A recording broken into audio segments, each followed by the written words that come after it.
Hello friends, welcome to high target point. हमने जो NCLEX based 1000 MCQs की series start की थी उसका ये पार्ट 2 है। पार्ट फर्स्ट की डिस्क्रिप्शन में लिंक दी हुई है, आप वहां से देख सकते हैं या प्लेलिस्ट में से भी जाकर देख सकते हैं। डिस्क्रिप्शन में आपको इसकी पीडीएफ भी प्रोवाइड की है, आप इजीली लिंक पर क्लिक करके पीडीएफ को डाउनलोड कर सकते हो और उसको सेव भी कर सकते हो, जो कि फ्री ऑफ कॉस्ट है। पीडीएफ के लिए आपको कोई भी पे नहीं करना है। क्वेश्चन स्टार्ट करते हैं। स्टार्ट करने से पहले ये 1000 एमसीक्यूज़ हैं जो कि ऑल एंक्लस बेस्ड है। ये काफ़ी ज़्यादा आपके लिए हेल्पफुल है for all upcoming nursing competitive exams के लिए। जो एंक्लस बेस्ड एमसीक्यूज़ है उसको इजीली डिफाइन करना is a not easy task. So start करते हैं हम। स्टार्ट करने से पहले आप वीडियो को लाइक कर दो और शेयर कर दो अपने फ्रेंड सर्कल में, और चैनल को सब्सक्राइब कर लो ताकि आप पूरा 1000 एमसीक्यूज़ की जो सीरीज़ है वो पूरी देख सकें। So let's start. Question number 11, a nurse prepare a client for insertion of a pulmonary artery catheter. What information can be obtained from the monitoring the pulmonary artery pressure? Question में पूछा है, एक nurse prepare कर रही है client को किसके लिए? पल्मोनरी आर्टरी कैथेटर को इंसर्ट करने के लिए। क्या करना है? पल्मोनरी आर्टरी कैथेटर डालना है। किसके लिए? पल्मोनरी आर्टरी प्रेशर को चेक करने के लिए। तो पल्मोनरी आर्टरी प्रेशर को मॉनिटर करके नर्स क्या इंफॉर्मेशन ऑब्टेन करेगी? ऑप्शन दिए हैं, stroke volume 1, 2 Venus pressure, 3 coronary artery patency, या 4 लेफ्ट वेंट्रिकल फंक्शन। नर्स क्या कर रही है? पल्मोनरी आर्टरी कैथेटर डाल रही है। कैथेटर की क्या होता है? 110 सेंटीमीटर लॉन्ग होता है, एक थिन ट्यूब होता है, ओके, जिससे हम जो हार्ट है हमारा कैसे फंक्शनिंग कर रहा है उसको हम चेक कर सकते हैं। तो फर्स्ट जो ऑप्शन है स्ट्रोक वॉल्यूम। स्ट्रोक वॉल्यूम क्या होता है? हमारा जो अमाउंट ऑफ ब्लड है is injected by left ventricle with each contraction, जो कि हमें पल्मोनरी कैथेटर के द्वारा प्रोवाइड नहीं होता है। ओके, तो हमारा ये रॉन्ग हो गया। वीनस प्रेशर चेक करके हम ये नहीं आइडेंटिफाई कर सकते हैं कि हमारा हार्ट फंक्शनिंग कैसा है। ओके, तो हमारे पास जो थर्ड ऑप्शन है कोरोनरी आर्टरी पेटेंसी, ये भी नहीं होगा क्योंकि इसको हम कार्डियक कैथेराइजेशन के थ्रू एवेल्युएट करते हैं। ओके, तो हमारे पास एक ही ऑप्शन बचता है 4 लेफ्ट वेंट्रिकल फंक्शनिंग, जिससे हम आइडेंटिफाई कर सकते हैं how is the heart in functioning. Okay, तो राइट आंसर हमारा क्या होगा? 4 लेफ्ट वेंट्रिकुलर फंक्शनिंग। ओके, ये हम क्या करते हैं, एक कैथेटर इंसर्ट करते हैं। इज अ 110 सेंटीमीटर लॉन्ग एक थिन ट्यूब होती है जिसको हम इंसर्ट करके जो हमारे लेफ्ट वेंट्रिकुलर फंक्शंस हैं उसको चेक करते हैं। Okay, so right answer is 4। Next question 12, what especially should the nurse monitor when a client receiving platelet aggregation inhibitors such as क्लोपिडोग्राल, जिसे हम प्लेवेक्स भी बोलते हैं।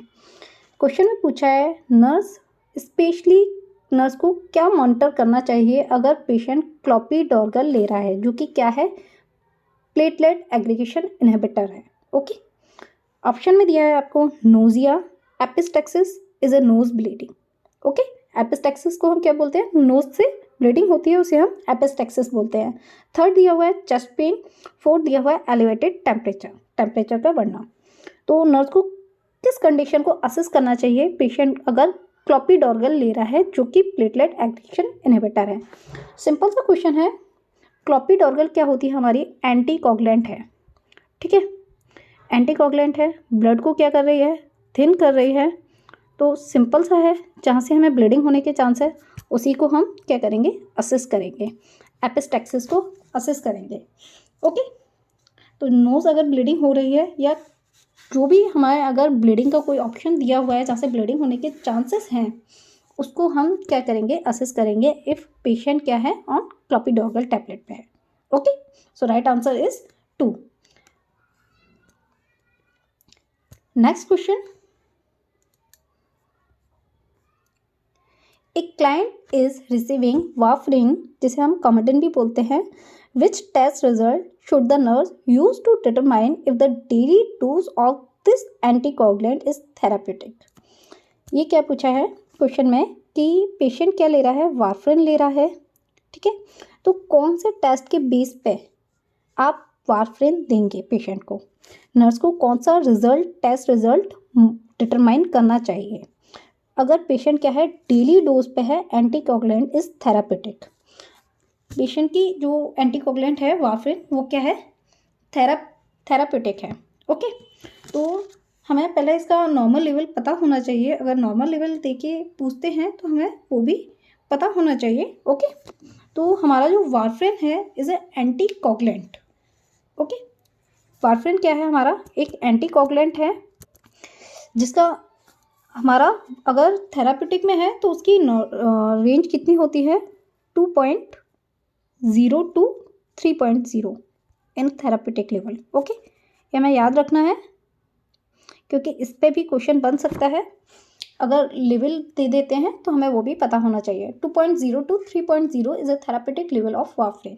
ओके, अगर हमें वारफरिन देनी है तो हम कौन से टेस्ट के बेस पर देंगे? फर्स्ट ऑप्शन है INR is a international normalize ratio. 2 है APTT isolated partial thromboplastin time. 3 bleeding time. 4 है सेगमेंटेशन रेट। तो किसके बेस पे देंगे? 4 जो हमारा सेगमेंटेशन रेट है, इससे हम क्या असेस करते हैं, ये टेस्ट यूज़ करते हैं हम determine the presence of inflammation. Patient को इन्फ्लामेशन तो नहीं है, उसके लिए हम क्या चेक करते हैं, सेगमेंटेशन रेट। तो ये नहीं होगा। ब्लीडिंग टाइम हम कब चेक करते हैं कि जो अगर पेशेंट को वुंड हुई है, इंजरी हुई है, ट्रॉमा हुआ है, कुछ भी एनीथिंग जिससे ब्लीडिंग हो रही है, तो जो ब्लड निकला है वो कितने टाइम में सीज हो रहा है, मतलब रुक रहा है, तो उसको हम ब्लीडिंग टाइम के थ्रू चेक करते हैं। उस टाइम हम क्या करते हैं, ब्लीडिंग टाइम चेक करते हैं। तो ये भी नहीं होगा। APTT हम किसके साथ करते हैं चेक? जो APTT है हमारा isolated partial thromboplastin time use to evaluate the effectiveness of heparin. Heparin is also anticoagulant drug. Okay, तो हेपेरिन के लिए हम APTT का यूज़ करते हैं। तो हमारे पास एक ही ऑप्शन बचता है वारफरिन के लिए, INR international normalize ratio. Okay, जो कि कितना होना चाहिए, 1.1 या इससे भी बेलो। ओके, 1.1 या इससे भी बेलो। नॉर्मल कितना होता है हमारा INR, ये भी हमें पता होना चाहिए। Okay, so right answer is 1। Next question देखते हैं 14। A nurse identify sign of electrolyte depletion in a client with heart failure who is receiving बुमेटानाइट, जिसे हम बीमैक्स भी बोलते हैं, एंड डिकॉक्सिन, जिसे हम लेनॉक्सिन भी बोलते हैं। What does the nurse determine is the cause of depletion? देखो, पेशेंट को क्या है, क्वेश्चन में पूछा है हार्ट फेलियर है। पेशेंट किसका है, हार्ट फेलियर का है।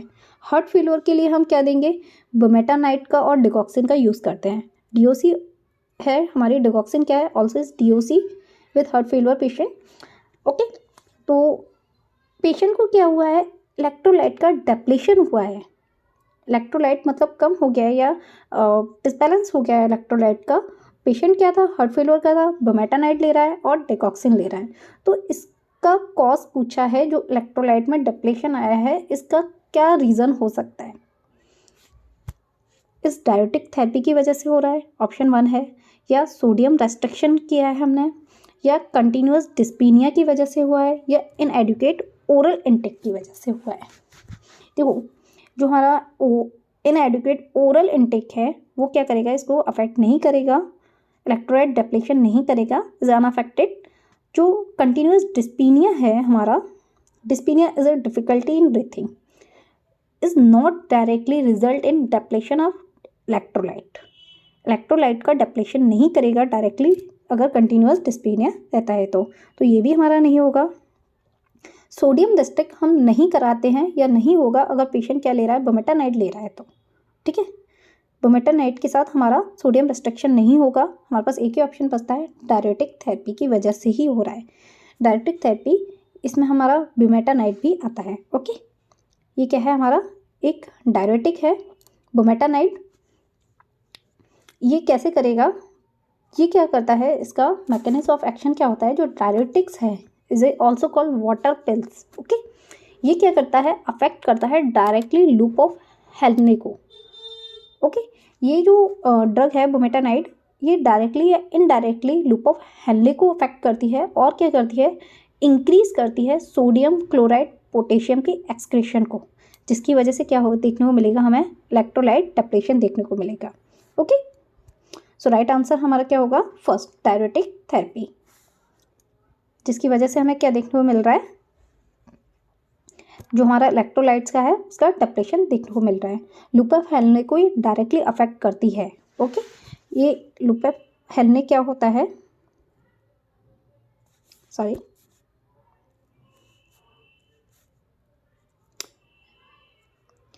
ये क्या है, हमारा वुमन कैप्सूल है। This is descending loop of Henle, this is loop of Henle, this is ascending loop of Henle. ठीक है, तो इस पार्ट को क्या करता है, डायरेक्टली अफेक्ट करता है, is A nephron part. Okay, so right answer is 1। Next question 15, what clinical indicator is the nurse most likely to identify when completing a history and physical assessment of a client with complete heart block? Question में पूछा है कौन सा clinical indicators nurse most likely to identify, nurse identify करेगी patient की history क्या है, complete heart block की है। तो कौन सा क्लिनिकल इंडिकेटर हो सकता है जो ये नर्स आइडेंटिफाई कर सकते हैं पेशेंट को क्या हुआ था, कंप्लीट हार्ट ब्लॉक। ऑप्शन 1 है सिंकॉप, 2 है हेडेक, 3 है टेकिकार्डिया, 4 है हेमीपैरेसिस। जो हमारा फोर्थ ऑप्शन है हेमीपैरेसिस, हेमीपैरेसिस का मतलब होता है partial paralysis on the one side of body. हमारी जो बॉडी है उसका वन साइड क्या हो जाना, पार्शियल पैरालाइज हो जाना, इज हेमीपैरेसिस, जो कि क्या करता है, कंप्लीटली हार्ट ब्लॉक में कोई इन्वॉल्व नहीं करता। ओके, अगर पेशेंट को कंप्लीटली हार्ट ब्लॉक होता है, कंप्लीटली हार्ट ब्लॉक को हम क्या बोलते हैं, थर्ड डिग्री हार्ट ब्लॉक भी बोलते हैं। ठीक है, थर्ड डिग्री हार्ट ब्लॉक भी बोलते हैं हम इसको। इसमें क्या होता है, completely absent of EV conduction. Okay, तो हेमीपैरेसिस कोई इफेक्ट नहीं होगा, इसका कोई हिस्ट्री नहीं हो सकती, इंडिकेटर नहीं हो सकता। टेकिकार्डिया जो दिया है ऑप्शन थर्ड, पेशेंट में अगर कंप्लीटली हार्ट ब्लॉक हुआ है तो स्लाइडली हमें हार्ट रेट क्या मिलेगी, हार्ट रेट में भी स्लाइडली डिक्रीज मिलेगी, ज़्यादा नहीं, स्लाइडली डिक्रीज मिलेगी, टेकिकार्डिया नहीं होगा। हेडेक क्या है, कोई इंडिकेटर नहीं है कंप्लीटली हार्ट ब्लॉक के लिए, तो ऑब्वियसली हमारे पास एक ही ऑप्शन बचता है सिंकॉप। सिंकॉप के क्या मतलब होता है, पेशेंट एकदम से क्या हो जाता है, बेहोश हो जाता है, अनकॉन्शियस लेवल में चला जाता है, तो इज ए सिंकॉप। तो ये हमें अगर देखने को इंडिकेटर मिलता है तो मोस्ट लाइकली नर्स आइडेंटिफाई कर सकती है पेशेंट की हिस्ट्री क्या है, complete heart block. Okay, so right answer is 1। Next question, A nurse in the emergency department is assigned to care for 4 clients with serious health problem. Which health problem should the nurse identify as the priority? Very important question. Priority basis question है। Mostly जो हमारा AIIMS exam है उसमें priority basis question पूछे जाते हैं, तो इसलिए हमने एक ये एंक्लस बेस्ड क्वेश्चंस रखे हैं जिसमें से डायरेक्टली क्वेश्चंस आते हैं। एंक्लस बेस्ड क्वेश्चन को सॉल्व आउट कराना is a not easy task, so एक काफ़ी बड़ा टास्क है ये। 1000 MCQs बहुत ज़्यादा होते हैं, एंक्लस बेस्ड है, वो भी सिलेक्टिव। सो आप अगर वीडियो देख रहे हैं तो चैनल को सब्सक्राइब जरूर कर लें ताकि आप पूरा 1000 MCQs को देख सकें। ओके, तो क्वेश्चन में पूछा है एक नर्स है इमरजेंसी डिपार्टमेंट में 4 पेशेंट को असिस्ट कर रही है जिनको क्या है, चारों को सीरियस हेल्थ प्रॉब्लम है, तो कौन सी कंडीशन को नर्स प्रायोरिटी देगी। अब 4 कंडीशन कौन सी है, फर्स्ट है हेड इंजरी हुई है एक पेशेंट को, दूसरी है फ्रैक्चर हुआ है, फ्रैक्चर फीमर। ओके, थर्ड है वेंट्रिकुलर फिब्रिलेशन हुआ है, फोर्थ है पेनिट्रेटिंग एब्डोमिनल वुंड। देखो अब चारों कंडीशन ही सीरियस है, तो हम कैसे असेस कर सकते हैं कि किस कंडीशन को हम प्रायोरिटी देंगे। तो इस कंडीशन में हमें क्या करना चाहिए, अगर आपको कोई ऐसी कंडीशंस देके क्वेश्चन पूछा जाता है जो कि चारों ही सीरियस है, तो आप इजीली आइडेंटिफाई नहीं कर सकते कि हम किस कंडीशन को प्रायोरिटी देंगे, because all condition is serious. So इसमें हमें क्या करना चाहिए, इसमें हम ये देखेंगे कि कौन सी रिवर्सिबल कंडीशन है और कौन सी इरिवर्सिबल कंडीशन है। देखो फर्स्ट ऑप्शन जो है रिवर्सिबल का मतलब उसे हम ठीक कर सकते हैं, जो इरिवर्सिबल है उसका मतलब कि हम अगर वो हो गई तो ठीक नहीं कर पाएंगे, मे भी पेशेंट की क्या हो सकती है, डेथ हो सकती है। देखो जो हेड इंजरी है, हेड इंजरी को हम ट्रीट कर सकते हैं, ओके, ट्रीट हो सकती है, रिवर्सिबल कंडीशन है। फ्रैक्चर भी हुआ है, फ्रैक्चर जोड़ लेंगे, पेशेंट ठीक हो जाएगा, तो ये भी रिवर्सिबल है। अगर एब्डोमिनल वुंड पेनिट्रेट हुआ है तो वो भी क्या है, एक रिवर्सिबल कंडीशन है, इसको भी हम क्या कर सकते हैं, ठीक कर सकते हैं। बट जो वेंट्रिकुलर फिब्रिलेशन है, सॉरी, जो वेंट्रिकुलर फिब्रिलेशन है, ये क्या कंडीशन, ये क्या करती है, will cause irreversible brain damage.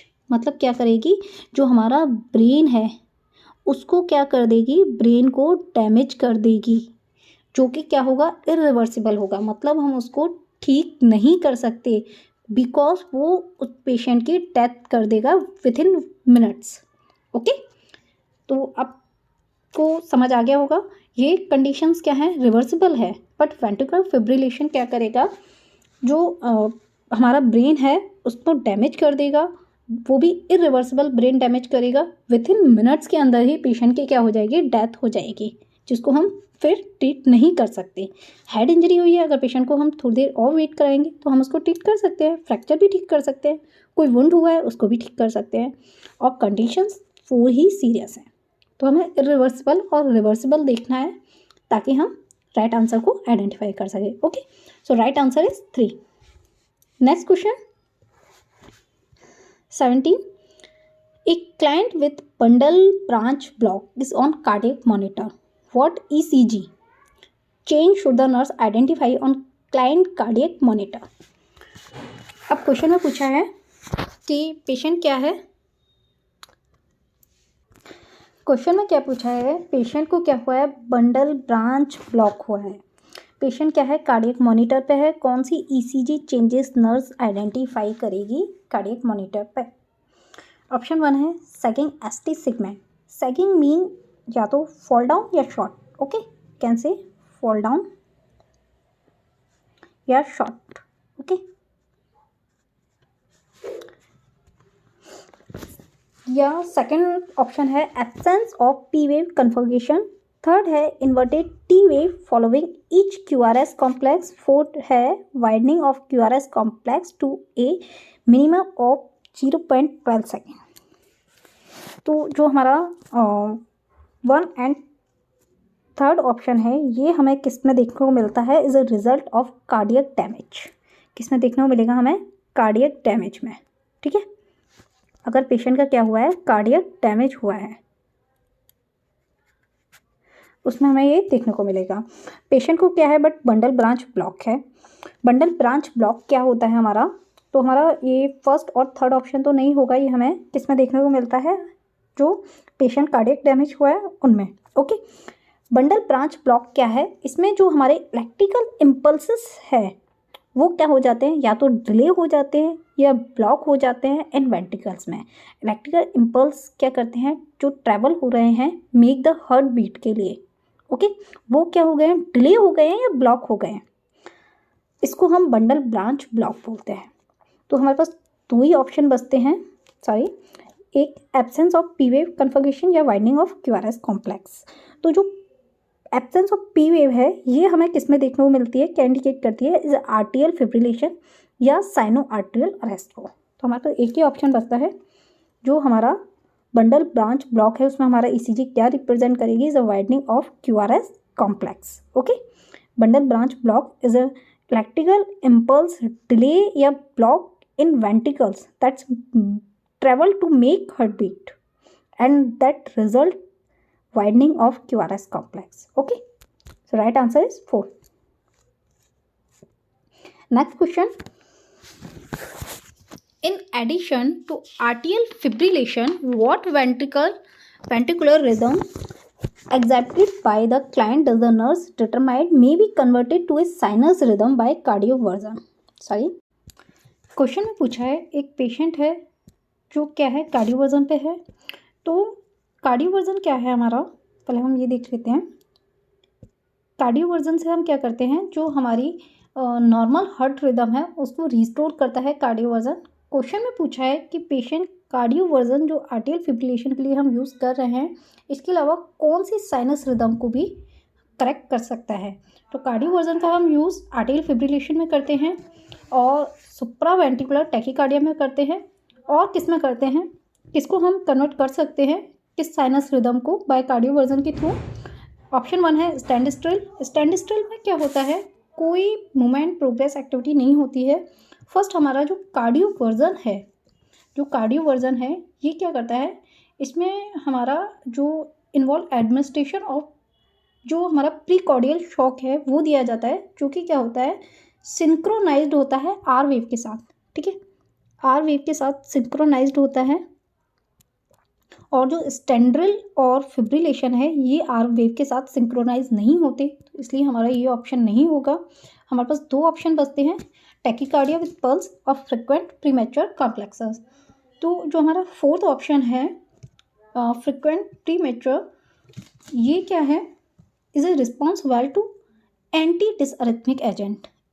ये किससे रिस्पॉन्स देगा, जब हम एंटी डिसअरिथमिक एजेंट्स का यूज़ करेंगे। तो हमारे पास एक ही ऑप्शन बचता है टैकीकार्डिया विद पल्स। ठीक है, ये हम किससे साइनस रिदम कन्वर्ट कर सकते हैं, tachycardia with pulse cardio version के थ्रू कर सकते हैं। तो हमारा राइट आंसर क्या होगा 3। ओके, क्वेश्चन थोड़ा ट्रिकी और हार्ड था, बट हमें एक इजी वे में समझना था। क्वेश्चन में यही पूछा था कि एक पेशेंट है जो क्या है आर्टियल फिब्रिलेशन पे है। आर्टियल फिब्रिलेशन का मतलब क्या होता है, जो हमारी हार्ट रेट है मोर देन इसमें 350 से ज़्यादा चली जाती है। ठीक है, 350 से ज़्यादा हार्ट रेट चली जाती है हमारी, इसे हम आर्टियल फिब्रिलेशन कहते हैं, जिसको हम किससे ट्रीट करते हैं, कार्डियो वर्जन से ट्रीट करते हैं। तो इसके एडिशन में पूछा था और किस साइनस रिदम को हम कन्वर्ट कर सकते हैं कार्डियो वर्जन के द्वारा। तो ऑप्शन में हमारे पास ये थे, हमारा जो 3rd ऑप्शन है ये राइट आंसर है, क्योंकि हम कार्डियो वर्जन का यूज़ किस में करते हैं, आर्टियल फिब्रिलेशन में करते हैं, सुप्रावेंट्रिकुलर टैकीकार्डिया में भी करते हैं। अगर ऑप्शन में आपको सुप्रावेंट्रिकुलर दिया जाता है, सुप्रावेंट्रिकुलर, तो वो भी आपका राइट आंसर होगा, आपको याद रखना है। ठीक है, सुप्रावेंट्रिकुलर भी हमारा क्या होगा, राइट आंसर होगा। और वेंट्रिकुलर टैकीकार्डिया, ओके, इनको हम किससे ट्रीट करते हैं, किससे कन्वर्ट करते हैं, कार्डियो वर्जन से। ओके, नेक्स्ट क्वेश्चन है 19। What assessment of the pulse should the nurse identify when client's on-demand pacemaker is functioning effectively? Question में पूछा है एक पेशेंट है ऑन डिमांड पेसमेकर पे है, तो नर्स कैसे असेस करेगी कि वो क्या है फंक्शनिंग कर रहा है इफेक्टिवली। 1 ऑप्शन है regular rhythm, 2 palpate at all pulses side, 3 at least at the demand rate, 4 equal to the pacemaker setting. थोड़ा क्वेश्चन आपको इजी लग रहा होगा, बहुत हार्ड क्वेश्चन है ये। थोड़ा ऑन डिमांड पेसमेकर का फंक्शनिंग इफेक्टिवली है, कैसे नर्स असेस करेगी। जो हमारा ऑन डिमांड पेसमेकर है ये हम अगर हमारी रिदम फर्स्ट ऑप्शन है रेगुलर रिदम, इससे हम असेस नहीं कर सकते। अगर पेशेंट ऑन डिमांड पेसमेकर पे है तो मे बी क्या रह सकती है, रेगुलर हो सकती है। Palpate the all sides, 2 option जो है हमारा पाल्पेट द ऑल साइड, जो हमारा पेसमेकर है इफेक्ट रेट नॉट वॉल्यूम, तो हम पल्स रेट को पाल्पेट करके नहीं इफेक्टिवली फंक्शन को उसको आइडेंटिफाई कर सकते हैं। तो इसमें जो हमारा ऑन डिमांड पेसमेकर है, जो हमारा पेसमेकर है वो क्या हमें देता है, ये रेट को अफेक्ट करता है, वॉल्यूम को अफेक्ट नहीं करता। तो हमारा सेकेंड ऑप्शन भी रॉन्ग होगा, at least at the demand rate. 4 option है equal to the pacemaker setting. May exit, ये क्या हो सकती है, एग्जिट भी हो सकती है, बढ़ भी सकती है, तो इससे हम असेस नहीं कर सकते। ओके, हमारा राइट आंसर क्या बचता है 3 हमारा राइट आंसर बचता है at least at the demand rate, क्योंकि हमने पेसमेकर क्या किया ऑन डिमांड पे लगाया है। तो on demand pacing initiate impulse when client pulse rate begin to fall below, जब हमारी जो पल्स रेट है आपकी वो फॉल डाउन होना स्टार्ट होगी, तब क्या करेगा, ये वर्क करेगा। तो ये क्या है ऑन डिमांड पे है, तो at least at the demand rate, इससे हम क्या कर सकते हैं, असेस कर सकते हैं फंक्शन क्या कर रहा है, इफेक्टिवली कर रहा है। ओके, तो राइट आंसर क्या होगा हमारा 3 होगा। Next question when a client develop ventricular fibrillation in A coronary care unit, what is the responsibility of the first person reaching the client? एक पेशेंट है, पेशेंट को क्या हुआ है, वेंट्रिकुलर फिब्रिलेशन हुआ है कॉर्नरी केयर यूनिट पे, तो कौन सी responsibility of the first person reaching the client? मतलब पेशेंट आ गया आपके पास वेंट्रिकुलर फिब्रिलेशन का कॉर्नरी केयर यूनिट में, तो आपकी रिस्पॉन्सिबिलिटी पूछी है, नर्सिंग रिस्पॉन्सिबिलिटी क्या होगी इनमें से? ऑप्शन दिए हैं आपके पास। 1, एडमिनिस्टर ऑक्सीजन, आप ऑक्सीजन एडमिनिस्टर करोगे। 2, इनिशिएट डिफिब्रिलेशन। 3rd है इनिशिएट कार्डियोपल्मोनरी रिससिटेशन। 4 है एडमिनिस्टर सोडियम बाइकार्बोनेट इंट्रावीनसली। तो पेशेंट को क्या है, वेंट्रिकुलर फिब्रिलेशन हुआ है। तो फर्स्ट ऑप्शन जो है हमारा ऑक्सीजन एडमिनिस्टर करना, ये हम कब करते हैं, जब पेशेंट क्या हो, हाइपॉक्सिया हो, पेशेंट को क्या हो, हाइपॉक्सिया हो, तब हम इसको करेंगे। तो हमारा ये ऑप्शन गलत हो जाता है। जो हमारा 4th ऑप्शन है एडमिनिस्टर सोडियम बाइकार्बोनेट इंट्रावीनसली, इससे हम क्या करेक्ट कर सकते हैं, पेशेंट का जो एसिडोसिस हुआ है, अगर पेशेंट को क्या हुआ है, एसिडोसिस हुआ है, तो इससे हम बाइकार्बोनेट आईवी के थ्रू देके हम एसिडोसिस को ठीक कर सकते हैं। एसिडोसिस क्या होता है, पीएच जो है हमारी वो क्या हो गई है, डिक्रीज हो गई है, कम हो गई है। 7.35 to 7.45 इस नॉर्मल पीएच, उससे कम हो गई है अगर 7.35 से, then we indicate the acidosis. और एसिडोसिस को करेक्ट करने के लिए हम बाइकार्बोनेट आईवी दे सकते हैं। ओके, हमारे पास 2 ही ऑप्शन बचते हैं, इंट्रावेनस डिफिब्रिलेट और initiate cardiac pulmonary resuscitation. CPR हम तब स्टार्ट करेंगे जब हमारा डिफिब्रिलेट या तो हमारे पास अरेंज नहीं होगा या वर्क प्रॉपरली नहीं करेगा, देन हम क्या करेंगे, उसे पेशेंट को सीपीआर देंगे। जब हमारे पास डिफिब्रिलेशन है, जिसको हम वेंट्रिकुलर फिब्रिलेशन के लिए यूज़ करते हैं, तो हम उसी का यूज़ करेंगे। तो हमारा राइट आंसर क्या होगा, इनिशिएट डिफिब्रिलेशन हम क्या करेंगे। ओके, तो राइट आंसर हमारा क्या होगा, 2 होगा।